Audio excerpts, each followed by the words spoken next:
there about what you've just done. I mean, we've, as you noticed, we've sort of been looking around, and we've been noticing quite a lot from a musical perspective, I suppose. But there are really a lot interesting of data here. It's incredible. Yeah. What is that? The main thing we discussed was the concept of enculturation. Yeah. I don't know if you're familiar with this, but it's the idea in music that you use particular sounds, notes, pitches, structures that are common to your own culture. And it was there were moments that it was quite noticeable, actually, which was wonderful, you know, because that's what it is. It's identity, belonging, as we were talking about. So anyway, I'll shut up. Any kind of reflections would be welcome.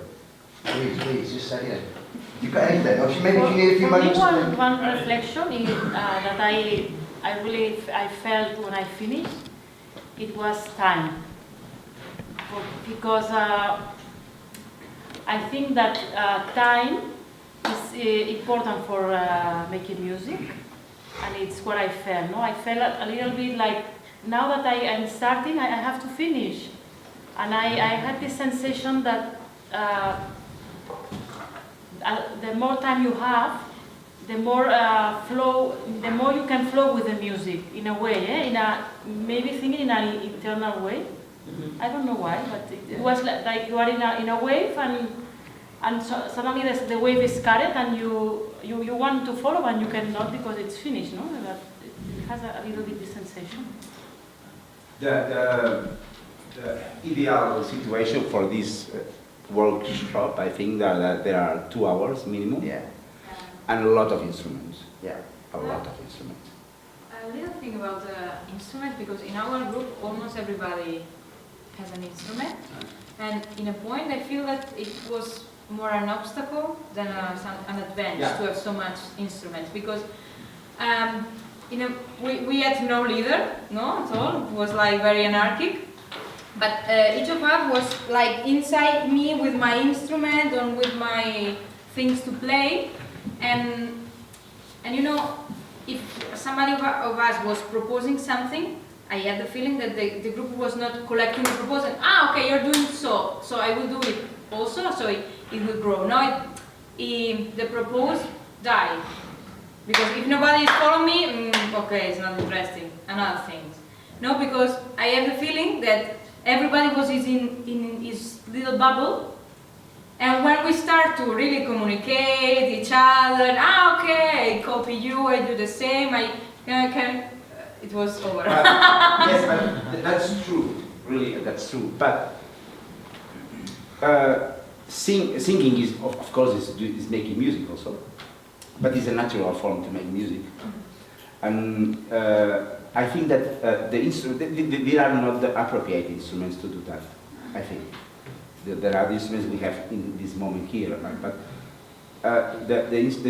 the musical instruments put you in an uncomfortable situation. That is, I think that it's more different than your usual style of life for the people that doesn't play instruments. Singing, all of we sings in the shower, in the car, in many things, but not all of us play an instrument with other people. And maybe this is the reason, and also the outcomes that you receive when you are able to play an instrument are different. I think that the outcomes that you perceive when you are able to sing. It's a different self-esteeming process. Yeah, I think it's interesting what you mentioned there about kind of how the collaborative process works. You know, it comes and goes, and because that idea of teamwork, if you want to call it that, or musicking, to use that term I mentioned earlier, where you're collectively responsible for the failures or successes, it's often about communication, isn't it? And actually, I think that's one of the reasons why music, as an arts-based practice, is really useful in different contexts. Things like STEAM, for example, you know, where if you're in a STEM subject where you need to find new ways of collaborating or recognise how communications are working or not working. I think music's a really good metaphor for that kind of. And the role that you decide to take on. Exactly, whether you take a role or you don't take a role, or whether you engage or not. These are all important predicaments or provocations. Also, it's interesting because you cannot use the word. I mean, the word, using the word, it loses power, and it plays another aspects of your person. Yeah. No, so Yeah, for me it's also a very powerful way of communicating with the group, and also you can see these things that we have been talking about, the environment, the different people, the different positions, different knowings and learnings and experiences, and how they fit doing this together. No, it could be also a company, or it could be, I don't know, the university levels of students, teachers and doctorates, or it could be, I don't know, workers and middle management teams, directors and CEOs, no? It could be something like this also. But we bring in some, brilliant. We bring in some other voices. Yes, thinking that voice is perhaps one of the intimate thing we kind of have, and I think that's something interesting. You're trained musicians, you maybe have forget that because it's kind of your instrument, but those who are not kind of training musicians or actors, voice is very intimate and kind of, oh, I'm really kind of afraid or ashamed to start to use it.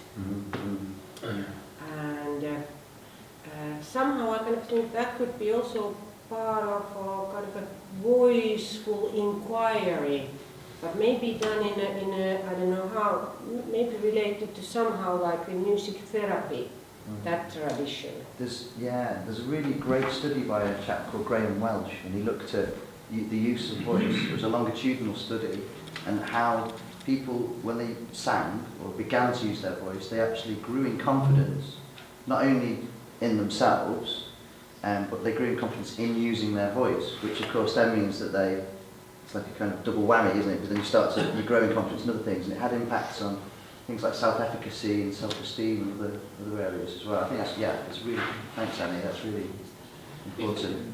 Sorry.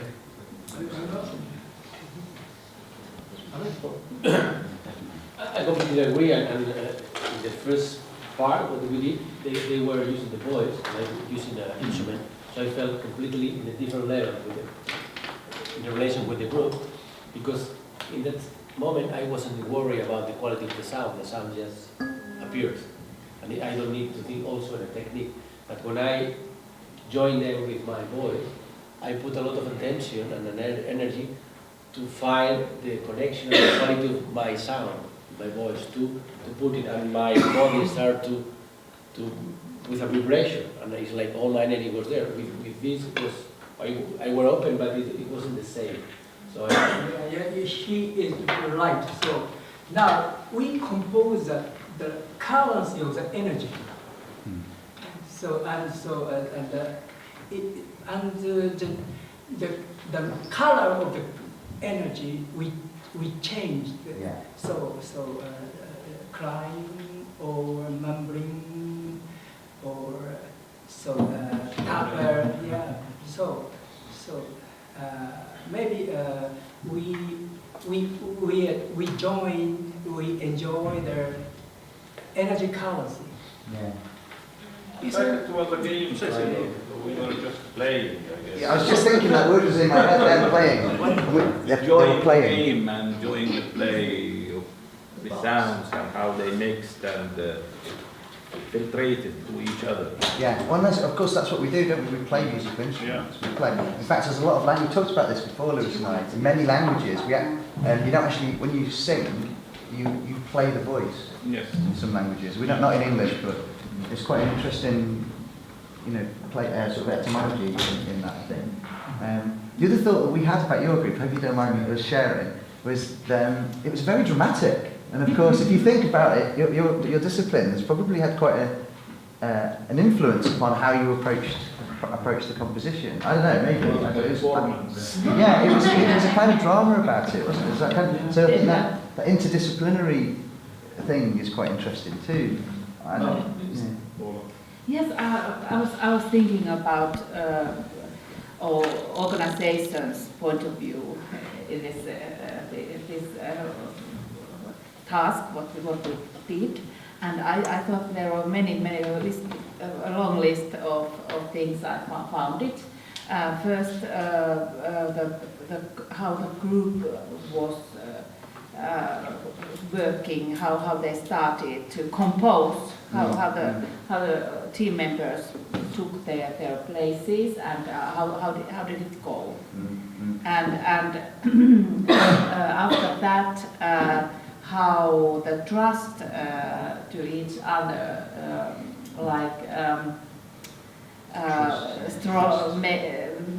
make it stronger, became stronger. Yeah, but because the voice is so intimate, and we are not used to use voice like something like that. It was very releasing and relaxing experiment. Yes. And I find it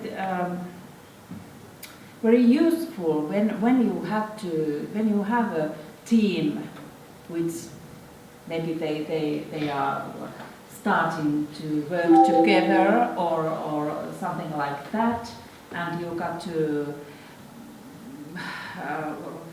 create trust to each other and how to work together so that I'm not afraid to And not judging each other. Yeah, it links to your presentation maybe a little bit, you know, that joint responsibility and how you change job roles, so you're not just an inflexible, static thing, you have to be that person too, and you have to understand that person too, and it becomes this kind of, and that's very much musicking, I think, isn't it, you know, that collective principle.